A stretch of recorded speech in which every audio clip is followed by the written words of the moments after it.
The next 90 days for Tesla could prove, well, almost certainly prove to be at least among the most exciting 90 days that Tesla has ever had.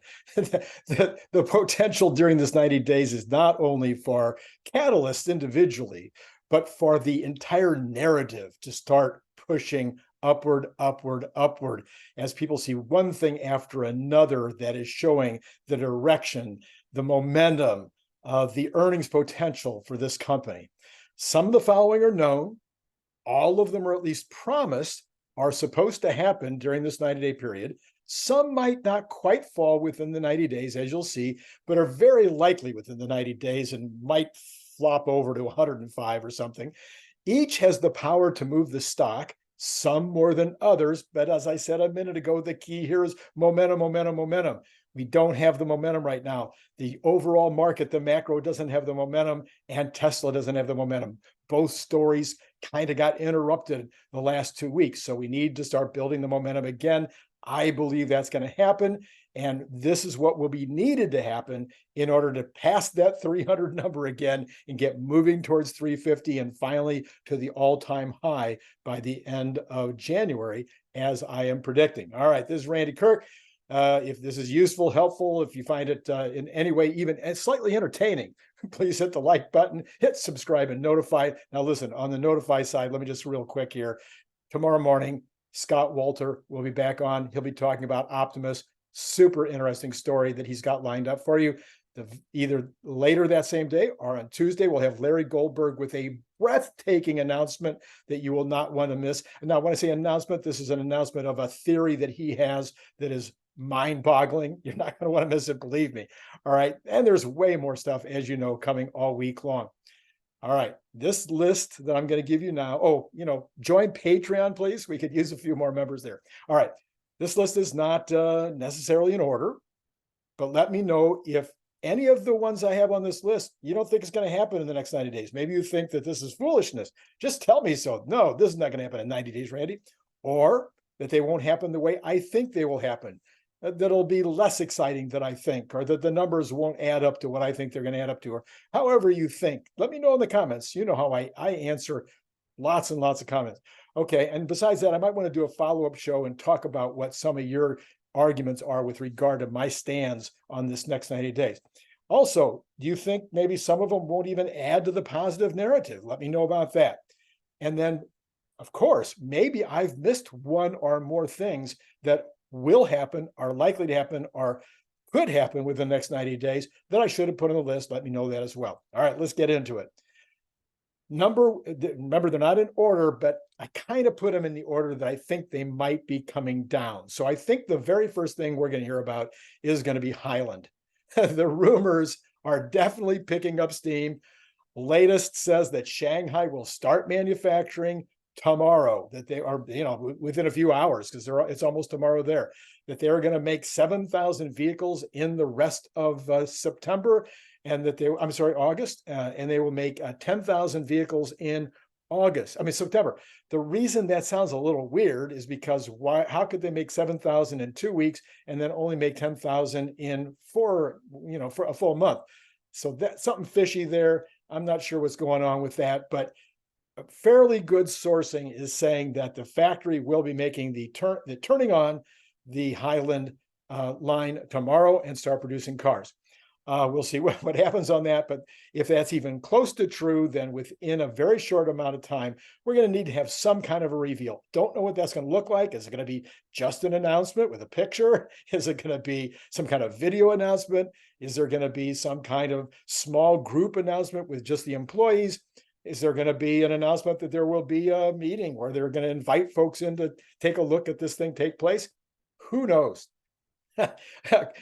Again, Elon's always the showman, and who knows how he's going to do this particular one. But I do believe Highland is going to come before Cybertruck. Now, there was a couple of people this morning saying, hey, maybe they'll do Highland and Cybertruck in the same event. So they could announce, let's say, tomorrow that 3 weeks from now, they're going to have a big event down in Texas, and that would give plenty of time for invitees and blah, blah, blah. And they could have maybe they'll have it at a even larger venue where they could really get a lot of people in. I don't know. all kinds of possibilities. But I do believe Highland will be first, and I do believe Highland will move the market. I mean, again, I'm asking for it to be really great looking. I'm looking for it to have really great specs. And of course, I'd like to see that the base model will be under the current base model for Model 3, especially in China. But that, of course, we'll see only the higher end stuff sell first. So for the first month, 2, 3, it'll probably be all the higher models. All right, so that's number one. That's what I think is going to happen. And I think it'll move the market. We'll see whether it's both Shanghai and Fremont at the same time, or whether it's staggered, all that kind of stuff. But that's going to definitely create momentum if it, in particular, if it's good looking. That's going to be the key if it's going to really move the market. And then if it has great specs and also a great price, that'll help as well. All right, even in addition. All right, Cybertruck is number 2. I think this will be the second thing, but it gets 3 different. So 2, 3, and 4 are all about Cybertruck. You've heard, if you follow the channel, you're probably already expecting what I'm going to say. But first will come the announcement of the date of the handoff, which may be at the same time as the Shanghai announcement. I don't know. All right, that announcement has been promised for the end of Q3. So if the handoff is at the end of Q3, you got to do the announcement fairly soon. I would say within the next 2 to 3 weeks, even if you're going to do it by the very end of September. So the announcement itself will move the market. Maybe only moves at 5, 10, 15 points. It will move the market. How much information we get in the announcement will determine whether the move is good, great, whatever. I think it's going to be not much more information. I think they're going to hold all that to the actual handoff. Okay, so then the number 3 on the list of 9 here will be the handoff itself. Theoretically, by the end of quarter 3, does it slip into quarter 4? I don't know, but it could easily go into October and still be well within the 90 days that I'm talking about. 90 days from now is middle of November. So I'm about 100% sure the handoff will happen within this 90 days. So Cybertruck handoff by the end of Q3. Once again, what will we be looking for? We're going to be looking for specs. We're going to be looking for stuff that we didn't know about it that's exciting. We're going to be looking for the price point. We're going to be looking for them to throw a big ball peen at the window and it doesn't break. I mean, we're going to be looking for all kinds of stuff. We're going to be looking for it to float in the river next to the Austin plant. Anyway, who knows what we're going to see that day, but I think that's going to move this. The handoff alone is going to move the stock significantly, as well as create more and more momentum. And then number 4 will be the actual first delivery of Cybertrucks to private parties and the beginning of reviews. Now that's going to be more about the reviews than the actual deliveries to first, private parties. Once somebody has a hold of one that a reporter gets to drive in, a third party, and that third party gets to say good and bad things about it, and the things are obviously we want those to be good. Those reviews, when they start coming in, that is going to just add to the momentum, and probably in some cases it will be catalytic. All right, number 5, the numbers for Q3 on October 2nd. Of course, these need to beat expectations. I believe they will be close to the street on production, which is around the same as last time, 466, maybe it'll be 460, maybe it'll be 455, 450, who cares? Really don't care, because we've already been warned it's going to be less than last time. And I don't think the street's going to care if it's 5,000 one way or the other. Where we really need to beat is on deliveries. Right now, the street thinks that's 466. I think it will be substantially above that. Other smart people I know are agreeing with me at around 500,000, because there's going to be a drawdown on inventories during that time. The Model 3s will be completely wiped out. There'll be no inventory. The old ones will be completely eliminated during that time. And I think Model Y inventories will be decreased also. All right, so that's that beat on October 2nd would be a catalyst, as well as a big help in the momentum. Now, if it goes under 466, not so much. That could really hurt all of what I'm talking about. All right, number 6 would be the earnings beat, top and bottom, in the 3rd week of October. With the very first time we're going to hear from Vaibhav Taneja. I should have seen if I could find a way to pronounce that before I did the show. But anyway, he's actually called VT. that is a lot easier. I think I can remember VT. It stands for Vermont, right? Anyway, we'll get to hear from him for the first time. He's supposed to be quite social, quite fun. So that'll be interesting to see. And then we get some real clarity, hopefully, for Megapacks, what kind of profits are really involved, how, a little bit more maybe about how the bookkeeping works and how long it'll be before we really see the big numbers coming out of those. Maybe some clarity in the earnings call about the Shanghai location and about when the existing location will actually get up to full production. So lots of possibilities about Megapacks on the earnings call that could really make a huge difference. Okay, number 7 would be AI Day 3, October 31st, theoretically. That AI Day should include updates on Optimus, FSD, and Dojo. Even if they're not ready to do FSD release, even if Dojo is not going to be offered as a service yet, even if Optimus is not available for sale yet, all 3 of those should have very substantial updates with videos and with explanations about what they're doing with them. Again, they use this as a recruiting tool, and some people that I really like and trust believe that AI Day 3 will not be a catalyst. What I believe about AI Day 3, what I think always happens on these kind of events, it is not a catalyst when it happens. In fact, sometimes the stock goes down immediately the day after, but over 2 weeks after the event, the street begins to get it. They start to see what was really going on. The retailers, especially retail customers, especially begin to understand it. Retail investors begin to understand it, and the stock goes up a couple of weeks after the event, within a couple of weeks after the event. Okay, so I'm seeing AI Day has been promised. It has not been promised for October 31. It has not been announced yet, but I would expect it to be within this 90 days. Does it slide over to the end of November? It could.